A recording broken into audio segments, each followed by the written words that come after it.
बिस्मिल्लाहिर्रहमानिर्रहीम। मेरा नाम डॉक्टर राना नासिर अली खां है। मैं एज ए माहिर अमराज़ नफ्सियात कंसल्टेंट साइकेट्रिस्ट के तौर पर काम कर रहा हूँ। आज का जो टॉपिक है जिसको हम उर्दू में वहम की बीमारी कहते हैं, अंग्रेज़ी ज़ुबान में इसको ओसीडी कहा जाता है, ऑब्सेसिव कंपल्सिव डिसऑर्डर। बेसिकली इसमें ऑब्सेशंस आती हैं, फजूल किस्म की सोचें आ सकती हैं, ख्यालात आ सकते हैं, इमेजेस आ सकते हैं जो कि पेशेंट समझते हैं कि उसके अपने हैं, बार बार आते हैं, रोकने से नहीं रुकते और पेशेंट्स परेशान होता है इस हवाले से। और पेशेंट ये भी समझता है कि ये फुलिश किस्म की थॉट्स हैं, फजूल किस्म की हैं, ये अक्सर मेरे माइंड में नहीं आनी चाहिए, लेकिन बार बार आती रहती हैं, उसके रोकने के बावजूद बार बार आती रहती हैं। और फिर इसकी वजह से जो है ना वो कंपल्शंस करता है, जैसे कि उसको वहम आता है, ये सोच आती है कि हाथ जो मेरे हैं इस पे गंद लग गया है, ये जरासीम लगे हैं, ये नापाक हैं, तो वो बार बार हाथ धोता है। तो फिर वो कंपल्शंस भी साथ करता है। इसको ऑब्सेसिव कंपल्सिव डिसऑर्डर कहते हैं। इसके बहुत सारे थीम हैं। जैसे कई लोगों को हमने देखा है कि मज़हब के बारे में बड़ी फजूल किस्म की सोचें आना शुरू हो जाती हैं, जिसको हम ब्लास्फेमस थॉट्स कहते हैं। या डर्ट और कंटेमिनेशंस की, जैसे मैंने बताया कि हाथ बार बार धोते हैं, उनको लगता है कि जरासीम लगे हुए हैं और बार बार उनकी तसल्ली नहीं हो रही होती।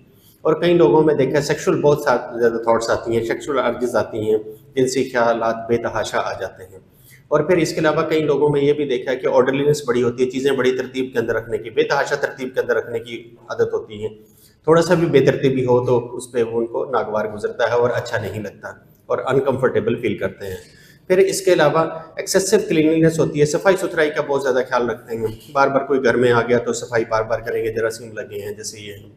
और और इसके अलावा कई लोगों में हमने ये भी देखा है कि उनको अचानक से बैठे बैठे बगैर किसी वजह की सोच आती है कि वो छलांग लगा दें, किसी को कुछ उठा के मार दें या गाड़ी के नीचे आ जाएं। इसके अलावा और भी बेशुमार इसकी किस्में हैं, जिसको हम ऑब्सेसिव कंपल्सिव डिसऑर्डर कहते हैं। अब बेसिकली इसकी वजूहत क्या हो सकती हैं? इसकी वजूहत बहुत सारी हैं। इनहेरिटेंस हो सकती है, जैसे विरासत में किसी को हो या फर्स्ट डिग्री रिलेटिव्स में से किसी को हो तो अक्सर बच्चों में आने के चांसेस बढ़ जाते हैं।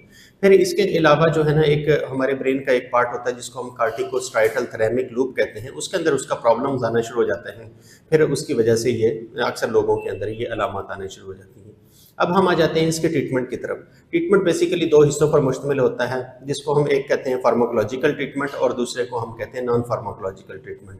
सबसे पहला ट्रीटमेंट जिसको हम फार्माकोलॉजिकल ट्रीटमेंट कहते हैं, उसको हम कहते हैं दवाइयों से इलाज करना।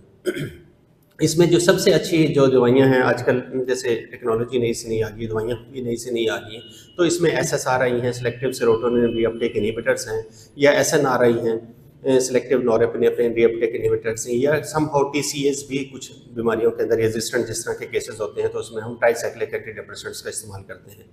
और साथ साथ हम इसमें लो डोज बेंजोडाइजेपिन देते हैं। वो स्लीप पैटर्न्स का, अगर पेशेंट्स का चेंज हो रहा होता है, अनकंफर्टेबल फील करता है या एंजाइटी की सिम्टम्स आ सकती हैं या इरिटेबिलिटी एग्रेशन आ सकता है, तो उसको शॉर्ट टर्म के लिए देते हैं, फिर बाद में उसको लॉन्ग टर्म के लिए हम नहीं देते और उसको ग्रेजुअली पे टेपर डाउन कर देते हैं।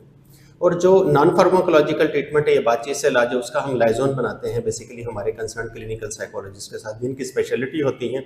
वो बेसिकली 2-3 अप्रोचेस के ऊपर काम करते हैं। जैसे स्ट्रेस मैनेजमेंट है, उसके ऊपर काम किया जा सकता है। कॉन्फ्लिक्ट है कोई, उसकी वजह से अगर सिम्टम्स प्रेसिपिटेट हो रही हैं तो उसके ऊपर काम किया जा सकता है। या 2 टेक्निक्स बहुत इंपॉर्टेंट होती हैं, जिसको ER, exposure and response preventions, एक टेक्निक्स होती है, हम उसको एक्सपोज करवाते हैं और लेकिन उसको ये पेशेंट्स को ये कहा जाता है उसने आधा पौने घंटे तक हाथ नहीं धोने। जैसे अगर सोच उसको ये आती है कि हाथ धोने से उसको लगते हैं कि हाथ उसके जरासीम लग गए हैं, तो उसको डर्ट और कंटेमिनेशन वाले से एक्सपोजर्स करवाया जाता है। फिर उसको कहा जाता है कि आप जो है ना, ये आधा पौने घंटे के लिए अपने हाथ नहीं धोएंगे, जिससे उसकी एंजाइटी बढ़ती है। और फिर एंजाइटी की मैनेजमेंट की जो स्किल्स होती हैं वो सिखाई जाती हैं, जैसे डीप ब्रीथिंग हो सकती है और इसके अलावा रिलेटेड टेक्निक्स हो सकती हैं। और इसके अलावा एक और टेक्निक्स होती है जिसको हम कहते हैं थॉट स्टॉपिंग टेक्निक्स या रबड़ बैंड टेक्निक्स कहा जाता है। उसमें थोड़ा सा एक, जैसे ये कलाई के ऊपर रबड़ बैंड बांध दिया जाता है, तो जब भी ये सोच इस किस्म की आती है तो उसको डाइवर्ट किया जाता है, ताकि वहाँ पे पेशेंट थोड़ा सा हल्की फुल्की पेन फील करता है उस स्ट्रेच की वजह से, रबड़ के स्ट्रेच की वजह से, जिससे उसकी सोच कुछ हद तक डाइवर्ट हो जाती है। आज हमने ओसीडी और उसके मैनेजमेंट के हवाले से बड़ी डिटेल के साथ बात की। अगर आपकी फैमिली में, आपके गिरदोनवा में या इस किस्म के मर्ज़ हों तो फ़ौरन से माहिर अमराज़ नफ्सियात को दिखाया जा सके, ताकि इसका बर वक्त इलाज किया जा सके। आपके ताबन का शुक्रिया।